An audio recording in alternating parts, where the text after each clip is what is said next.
So this is a tutorial on how to manage your breakout rooms in Zoom. Once you're in a Zoom meeting, you'll find the breakout room tab at the bottom of the screen.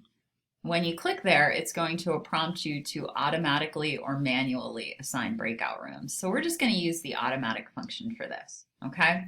Now note, if I want other people to manage my breakout rooms, I can make them co-hosts, but I need to pre-assign them to a room so that they can oversee that room. Then they are able as co-hosts to jump around to other rooms, but they cannot create those rooms on their own.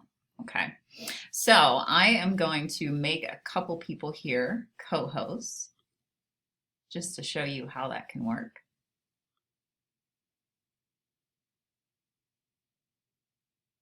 Oh, and we'll just do it with 2 people.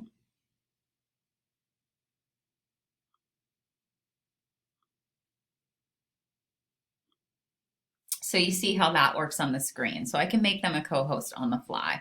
So I am going to say that I am just assigning 5 participants into 2 different rooms, and I'm doing that automatically. And then I click create breakout rooms. So very important note that it does not start your breakout room right when you click that. You actually have to open your rooms when you're in there then, okay? So you can see that the people I made co-host are David and Matt. Okay, and luckily David and Matt got sorted into separate rooms. If they hadn't, I can easily move them. Okay, so when you go to move somebody, you can just move them to another room. You can also exchange somebody with somebody else in another room. Okay, so if you need to move people after the fact, that ability is there. So now I'm going to open all rooms.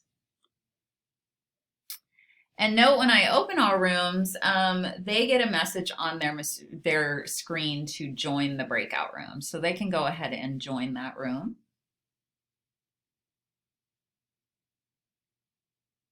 So now I'm the only one left in this room by myself because I am the host. So what I'm going to do here is I'll show you that I can broadcast a message to everyone. Okay, so that would actually go out to everybody in their breakout rooms. They'll see that message pop up for them. And then when I'm ready to close a room, I just click close room for all. So notice that it is default to close the room in 60 seconds, okay? And it is doing that 60-second breakout right now. So if they hadn't come back in on their own, it would have happened for them. Okay. The other thing, however, I want to show you is that you do have options for all of this. So if you think 60 seconds is too much for waiting for them to come back into your breakout room, that is the default, but you can change that setting.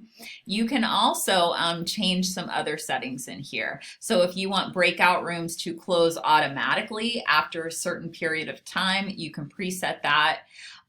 You can allow participants to return to the main session at any time on their own, or you can remove that as well. And you can also move all participants into breakout rooms automatically. Okay, so I just wanted to point out that those different things are under the options menu. Now, after you've done breakout rooms once, you have the option to open all of your existing rooms again, or you can recreate rooms. Now note, when you recreate rooms, it actually resorts all of your people. So if you have other people playing the role of co-host to moderate certain rooms, you may have to move them around again after doing that. Okay, so hopefully this was a helpful tutorial. Reach out if you have any questions, CassidyH@uidaho.edu. Thank you.